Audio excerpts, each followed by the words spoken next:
Hello વિદ્યાર્થી મિત્રો, હું ભાવની સોલંકી. આજે આપણે ધોરણ 9 માં ચેપ્ટર 1 ભારતમાં બ્રિટિશ સત્તાનો ઉદય બીજા લેક્ચરની શરૂઆત કરીશું. આપણે આગળના લેક્ચરમાં અગાઉ લેક્ચરમાં આપણે કોલંબસ, વાસ્કો દ ગામાનો પરિચય મેળવ્યો હતો, પ્લાસીના યુદ્ધનો પરિચય મેળવ્યો હતો અને બક્સરના યુદ્ધનો પરિચય મેળવ્યો હતો. હવે આપણે લેક્ચર નંબર 2 માં આપણે પરિચય મેળવીશું કંપની શાસનનો વિકાસ, એટલે કે ઈસ્ટ ઇન્ડિયા કંપની એટલે કે અંગ્રેજોએ જે વેપાર કરવાની આગળ શરૂઆત કરી, ગવર્નર જનરલો ભારતમાં આવ્યા તેના વિશે. તો ભારતમાં સૌપ્રથમ ગવર્નર જનરલ તરીકે આવ્યા વોરેન હેસ્ટિંગ્સ, એટલે પ્રથમ ગવર્નર જનરલ તરીકે વોરેન હેસ્ટિંગ્સ. બીજો મુદ્દો શું છે કે મરાઠાઓ સાથે પ્રથમ મૈસૂર વિગ્રહ. મરાઠાઓ સાથે પ્રથમ મૈસૂર વિગ્રહ. મૈસૂરના હૈદર અલી સાથે દ્વિતીય મૈસૂર વિગ્રહ થયો. મૈસૂરના હૈદર અલી સાથે દ્વિતીય મૈસૂર વિગ્રહ થયો. તમે જાણો છો કે મરાઠા રાજ્યો અંગ્રેજોની કઈ નીતિના ભોગ બન્યા હતા, જે તમે 8મા ધોરણમાં અભ્યાસ કરી ચૂક્યા છો કે મરાઠા રાજ્યો અંગ્રેજોની ભાગલા પાડો અને રાજ કરો નીતિના ભોગ બન્યા હતા. મરાઠા રાજ્યો અંગ્રેજોની ભાગલા પાડો અને રાજ કરો નીતિના ભોગ બન્યા હતા. વોરેન હેસ્ટિંગ્સ બાદ ગવર્નર જનરલ તરીકે કોર્નવોલિસ આવે છે. તે વખતે મૈસૂરના વાઘ તરીકે કોણ જાણીતું થયું? ટીપુ સુલતાન. મૈસૂરના વાઘ તરીકે ટીપુ સુલતાન જાણીતો થયો. અંગ્રેજો સામે ટીપુ સુલતાનની હાર થઈ. અંગ્રેજો સામે ટીપુ સુલતાનની શું થઈ હતી? હાર થઈ હતી. કોર્નવોલિસ બાદ ગવર્નર જનરલ તરીકે જોન સોર આવે છે. કોર્નવોલિસ બાદ ગવર્નર જનરલ તરીકે કોણ આવે છે? જોન સોર આવે છે. જોન સોર બાદ ગવર્નર જનરલ તરીકે વેલેસ્લી આવે છે. વેલેસ્લીએ સહાયકારી યોજના અમલમાં મૂકે છે. વેલેસ્લી સહાયકારી યોજના અમલમાં મૂકે છે. જે સહાયકારી યોજના કેવી હોય છે? મીઠા ઝેર સમાન હોય છે. જે તમે 8મા ધોરણમાં અભ્યાસ કરી ચૂક્યા છો કે વેલેસ્લીની સહાયકારી યોજના કેવી હોય છે? મીઠા ઝેર સમાન હોય છે. વેલેસ્લી બાદ ગવર્નર જનરલ તરીકે વિલિયમ બેન્ટિક આવે છે. વેલેસ્લી બાદ ગવર્નર જનરલ તરીકે વિલિયમ બેન્ટિક આવે છે. વિલિયમ બેન્ટિક ગવર્નર જનરલ તરીકે આવે છે. ત્યારબાદ ભારતમાં ગવર્નર જનરલ તરીકે આવે છે ડેલહાઉસી. ત્યારબાદ ભારતમાં ગવર્નર જનરલ તરીકે આવે છે ડેલહાઉસી. વિદ્યાર્થી મિત્રો, આપણે કંપની શાસનનો વિકાસ વિશે ચર્ચા કરી. કંપની શાસનના વિકાસમાં અંગ્રેજો જેમ ગવર્નર જનરલો ભારતમાં આગળ વધે છે, કયા કયા કાર્યો કરે છે તેની નોંધ લખી છે. ફરીથી વિદ્યાર્થી મિત્રો ધ્યાન આપજો. પ્રથમ ગવર્નર જનરલ તરીકે વોરેન હેસ્ટિંગ્સ આવ્યા, તેમની વાત કરીએ આગળ તો મરાઠા રાજ્યો સાથે મરાઠાઓ સાથે પ્રથમ મૈસૂર વિગ્રહ. મૈસૂરના હૈદર અલી સાથે દ્વિતીય મૈસૂર વિગ્રહ. વોરેન હેસ્ટિંગ્સ બાદ ગવર્નર જનરલ તરીકે કોણ આવ્યો હતો? કોર્નવોલિસ. મૈસૂરના વાઘ તરીકે કોણ જાણીતું થયું? ટીપુ સુલતાન. અંગ્રેજોને ટીપુ સુલતાન સામે શું થઈ હતી? હાર થઈ હતી. કોર્નવોલિસ બાદ ગવર્નર જનરલ તરીકે કોણ આવ્યું? જોન સોર આવ્યું. કોર્નવોલિસ બાદ ગવર્નર જનરલ તરીકે જોન સોર આવ્યો હતો. જોન સોર બાદ ગવર્નર જનરલ તરીકે વેલેસ્લી આવ્યો હતો. વેલેસ્લીએ સહાયકારી યોજના અમલમાં મૂકી. વેલેસ્લીએ સહાયકારી યોજના અમલમાં મૂકી. જે સહાયકારી યોજના કેવી હતી? મીઠા ઝેર સમાન હતી. જે સહાયકારી યોજના મીઠા ઝેર સમાન હતી. વેલેસ્લી બાદ વિલિયમ બેન્ટિક ગવર્નર જનરલ તરીકે આવે છે અને વિલિયમ બેન્ટિક બાદ ગવર્નર જનરલ તરીકે ડેલહાઉસી આવે છે. હવે આપણે ડેલહાઉસી વિશે આગળ ચર્ચા કરીશું કે ભારતમાં ડેલહાઉસી આવ્યા બાદ ભારતમાં કયા કયા સુધારાઓ થયા હતા. ડેલહાઉસીએ કયા કયા રાજ્યોને ખાલસા કર્યા હતા, કયા કયા રાજ્યો મેળવ્યા હતા, એ રાજ્યોનો પરિચય મેળવીશું કે ડેલહાઉસીએ કરેલા ખાલસા. ડેલહાઉસીએ કરેલા ખાલસા જણાવો કે ખાલસા કરેલા રાજ્યોના નામ. ડેલહાઉસી કયા કયા રાજ્યો ખાલસા કર્યા?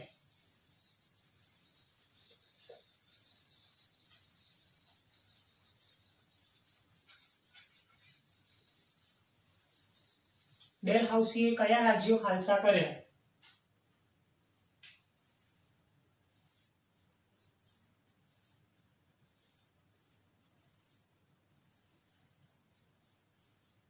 ખાલસા કરેલા રાજ્યો. રાજ્યોના નામ તમારે લખવાના છે કે પંજાબ, सतारा, जेतपुर, उदयपुर, संबलपुर,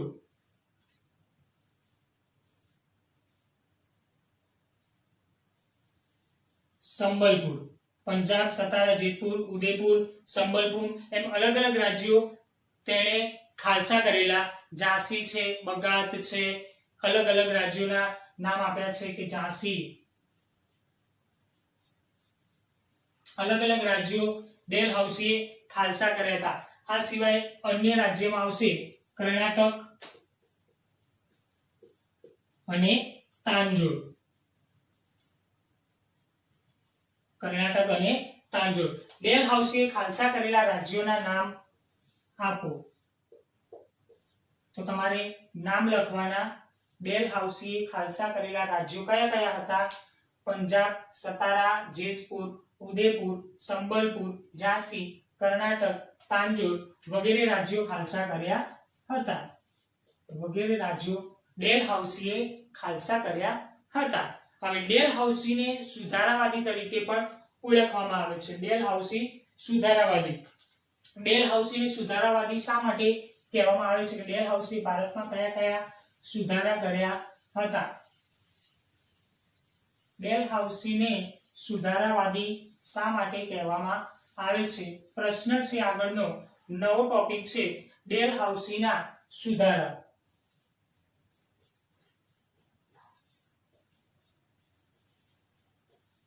ડેલહાઉસીના સુધારા।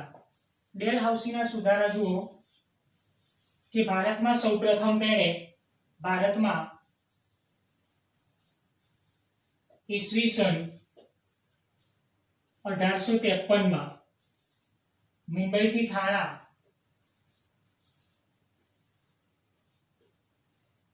રેલવેની શરૂઆત।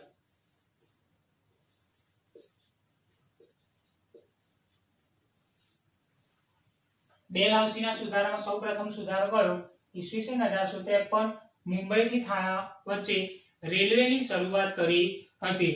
ત્યારબાદ તેણે ઘણા બધા સુધારાઓ કર્યા હતા કે તેણે જાહેર બાંધકામ, તાર ટપાલ, જાહેર બાંધકામ,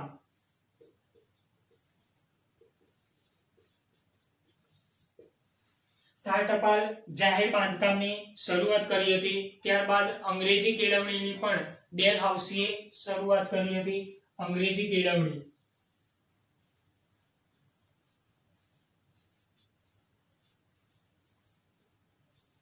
અંગ્રેજી કેળવણીની પણ ડેલહાઉસીએ શરૂઆત કરી હતી। આ ડેલહાઉસીના સુધારામાં આવશે ત્યારબાદ વિધવા પુનર્વિવાહ,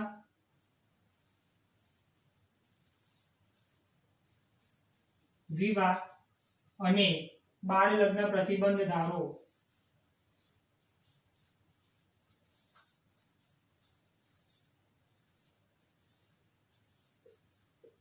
ડેલહાઉસીના સમયમાં અમલમાં મુકાયો। બાળ લગ્ન પર પ્રતિબંધ મુકાયો હતો ડેલહાઉસી દ્વારા। ડેલહાઉસીના સુધારા જણાવો કે ડેલહાઉસી સુધારાવાદી હતો શા માટે? તો તેણે ભારતમાં એટલે કે ડેલહાઉસી ભારતમાં ઈસવીસન 1853 માં મુંબઈથી થાણા વચ્ચે રેલવેની શરૂઆત કરી હતી। ડેલહાઉસી ભારતમાં ઈસવીસન 1853 માં મુંબઈથી થાણા વચ્ચે રેલવેની શરૂઆત કરાવી। તેણે તાર ટપાલ અને જાહેર બાંધકામની પણ શરૂઆત કરાવી। ડેલહાઉસીએ અંગ્રેજી કેળવણીની શરૂઆત કરાવી। ડેલહાઉસીએ વિધવા પુનર્વિવાહ અને બાળ લગ્ન પ્રતિબંધક ધારો પણ અમલમાં મૂક્યો। આ પ્રશ્ન હતો ડેલહાઉસીના સુધારાઓ। આગળના પ્રશ્નની આપણે ચર્ચા કરીએ કે આગળ કયો પ્રશ્ન છે કે કંપની શાસન એટલે કે અંગ્રેજોની વાત કરી છે કે અંગ્રેજોનું ભારતમાં આગમન થયું અને એ શાસન દરમિયાન કઈ કઈ આર્થિક અસરો થઈ અને કઈ સામાજિક અસરો થઈ। હવે આપણે જોઈએ કંપની શાસનની આર્થિક અસરો અને કંપની શાસનની સામાજિક અસરો જોઈશું। કંપની શાસનની આર્થિક અસરો, સૌથી પહેલા કંપની શાસનની આર્થિક અસરો।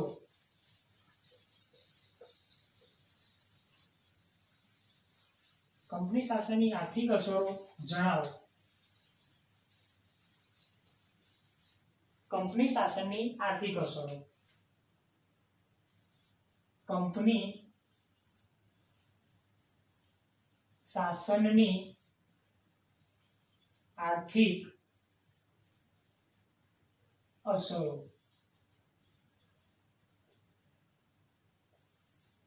કંપની શાસનની આર્થિક અસરો. આર્થિક અસરોમાં જોઈએ તો દુનિયાના બધા જ દેશોમાં ભારત ગૌરવભર્યું સ્થાન ધરાવતો હતો. સ્થાન ગૌરવભર્યું હતું.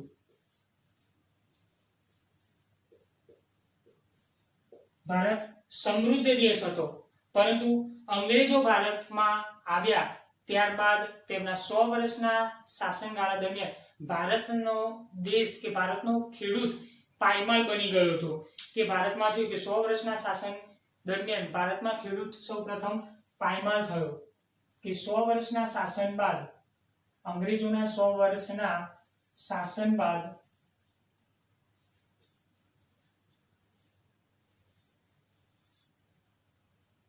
ખેડૂત વર્ગ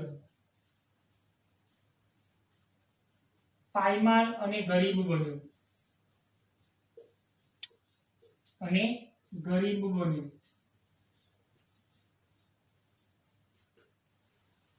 100 વર્ષના શાસન બાદ ભારતનો ખેડૂત પાયમાલ અને ગરીબ બન્યો. ભારતના ગામડા જે સ્વાવલંબી હતા, ભારતના ગામડા જે સ્વાવલંબી જે હતા, ગામડા સ્વાવલંબી હતા તે અંગ્રેજોના કારણે ગરીબ અને પરાધીન બન્યા. અંગ્રેજોના કારણે ગરીબ અને પરાધીન બન્યા. ભારતના ઉદ્યોગ ધંધા પડી ભાગ્યા. ભારતના ઉદ્યોગ ધંધા પડી ભાગ્યા.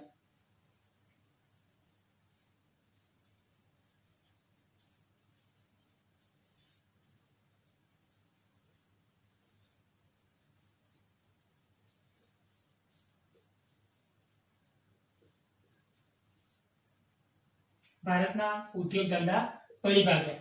કંપની શાસનની આર્થિક અસરો વિદ્યાર્થી મિત્રો બોર્ડ પર પ્રશ્ન લખ્યો છે, ફરીથી ધ્યાન આપજો.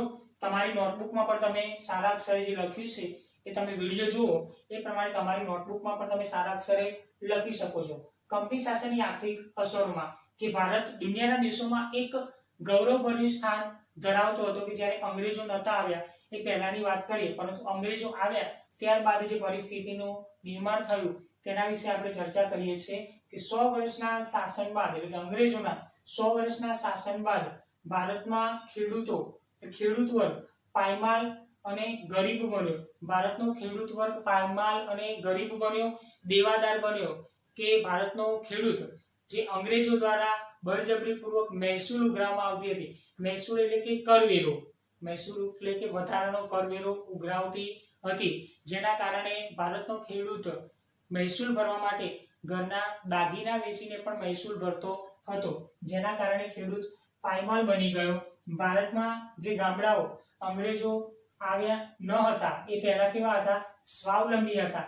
જે અંગ્રેજો આવ્યા બાદ ગામડા કેવા બની ગયા? ગરીબ અને પરાધીન બની ગયા. અને ભારતના ઉદ્યોગ ધંધા પડી ભાગ્યા. ભારતના ઉદ્યોગ ધંધા પણ પડી ભાગ્યા. હવે આ પ્રશ્ન છે કંપની શાસનની આર્થિક અસરો. હવે પછીનો પ્રશ્ન છે કંપની શાસનની સામાજિક અસરો. કંપની શાસનની સામાજિક અસરો. સામાજિક અસરો જોઈએ વિદ્યાર્થી મિત્રો. કંપની શાસનની સામાજિક અસરો. કંપની શાસનની સામાજિક અસરો. કંપની શાસનની સામાજિક અસરોમાં જોઈએ કે ભારતમાં જે કુરિવાજો ચાલતા હતા,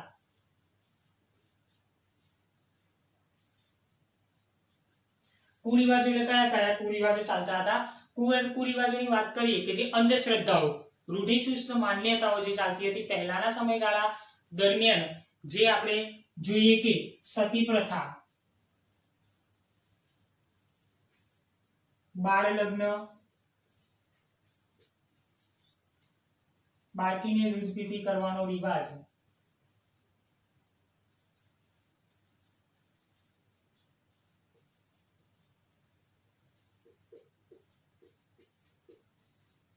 બાળકીને દૂધ પીતી કરવાનો રિવાજ, આ બધા જ કુરિવાજોને અંગ્રેજોના શાસનગાળા દરમિયાન એટલે કે ડેલહાઉસીના સમયગાળા દરમિયાન આ બધા જ કુરિવાજોને શું કરવામાં આવ્યા હતા? નાબૂદ કરવામાં આવ્યા હતા. અંગ્રેજોના સંપર્કમાં આવ્યા બાદ આ કુરિવાજો નાબૂદ કોણે કર્યા હતા? રાજા રામમોહન રાય. રાજા રામમોહન રાય, રાજા રામમોહન રાય દ્વારા કુરિવાજો નાબૂદ કરવામાં આવ્યા હતા. કયા કયા કુરિવાજો, કઈ કઈ અંધશ્રદ્ધાઓ ભારતમાં વ્યાપેલી હતી? તો જેમાં આવશે સતી પ્રથા, બાળ લગ્ન, બાળકીને દૂધ પીતી કરવાનો રિવાજ વગેરે. જે કુરિવાજો હતા જે રાજા રામમોહન રાય દ્વારા તેને નાબૂદ કરવામાં આવ્યા હતા. ત્યાર પછી અંગ્રેજી કેળવણીની શરૂઆત, અંગ્રેજી કેળવણીની શરૂઆત મેકોલના પ્રયત્નથી થઈ.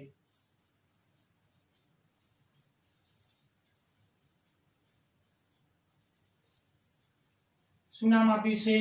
મેકોલ. અંગ્રેજી કેળવણીની શરૂઆત કરનાર નામ આપ્યું છે શું? મેકોલના પ્રયત્નથી ભારતમાં અંગ્રેજી કેળવણીની શરૂઆત થઈ. ત્યારબાદ ચાર્લ્સ વુડ,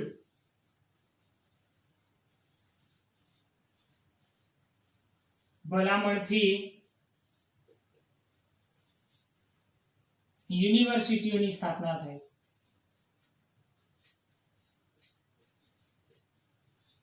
યુનિવર્સિટીઓની સ્થાપના થઈ મુંબઈ, ચેન્નઈ અને કલકત્તામાં.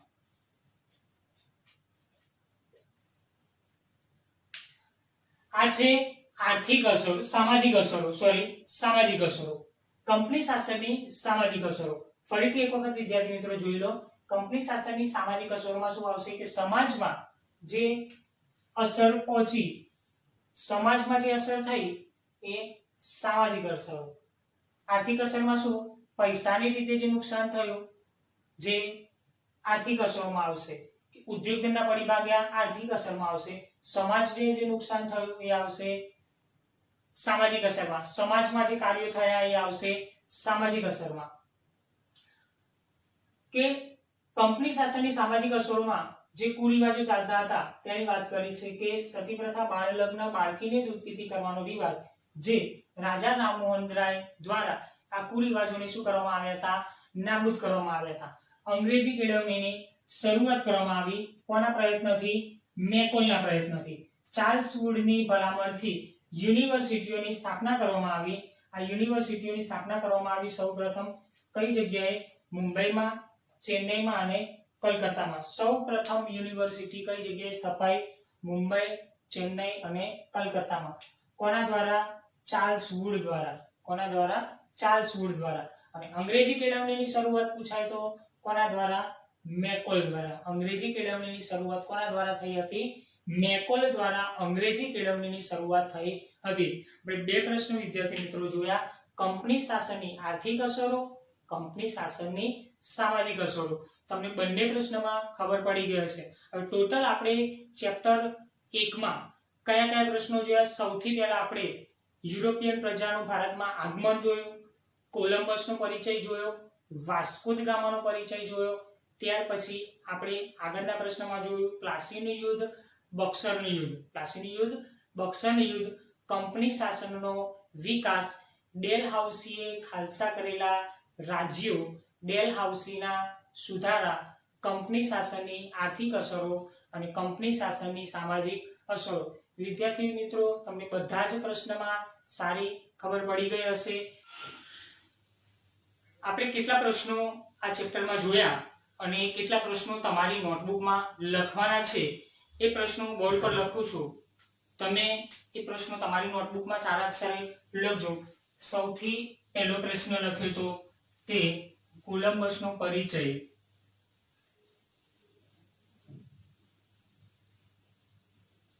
કોલંબસનો પરિચય વાસ્કો દ ગામા,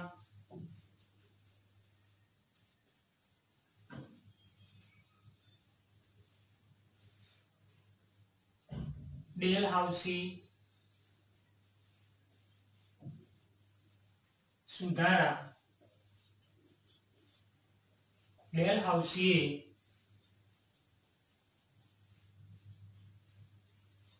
ખાલસા કરેલા રાજ્યો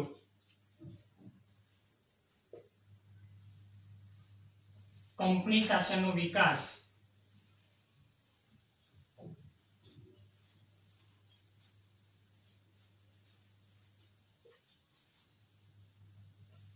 કંપની શાસનની આર્થિક અસરો. અને છેલ્લો પ્રશ્ન કંપની શાસનની સામાજિક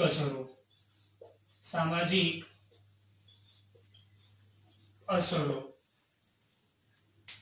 તમારે આ તમામ પ્રશ્નો તમારી નોટબુકમાં વિડીયોમાં જોઈને સારા અક્ષરે લખવાના છે, જેથી કરીને તમે પરીક્ષામાં આ પ્રશ્નનો વાંચવામાં ઉપયોગ કરી શકો છો. સૌથી પહેલો જે આપણે પ્રશ્ન જોયો હતો એમાં કોલંબસનો પરિચય જોયો હતો. ત્યાર પછી વાસ્કો દ ગામા એટલે કે જળમાર્ગ શોધવાની શરૂઆત, જળમાર્ગ શોધ્યો વાસ્કો દ ગામાએ. ડેલહાઉસીના સુધારા જોયા, ડેલહાઉસીએ ખાલસા કરેલા રાજ્યો, કંપની શાસનનો વિકાસ, કંપની શાસનની આર્થિક અસરો, કંપની શાસનની સામાજિક અસરો. તમે તમારી સામાજિક વિજ્ઞાનની નોટબુકમાં સારા અક્ષરે ચેપ્ટર નંબર 1 ટાઇટલ આપીને તમે વ્યવસ્થિત સ્વાધ્યાય પ્રશ્નો કરીને તમે આ તમામ પ્રશ્નો તમારી નોટબુકમાં લખો. તમે વિડીયો જોઈને તમે સમજી શકો છો ચેપ્ટર કે આપણે કયા કયા પ્રશ્નો શીખ્યા હતા. એટલે વિદ્યાર્થી મિત્રો, તમે તમારી નોટબુકમાં આ પ્રશ્નો સારા અક્ષરે લખજો, જેથી પરીક્ષામાં તમે એને વાંચવા માટે ઉપયોગમાં લઈ શકશો. હું આશા રાખું છું કે તમને આ વિડીયો જોઈને બધા જ પ્રશ્નોમાં સારી ખબર પડી ગઈ હશે.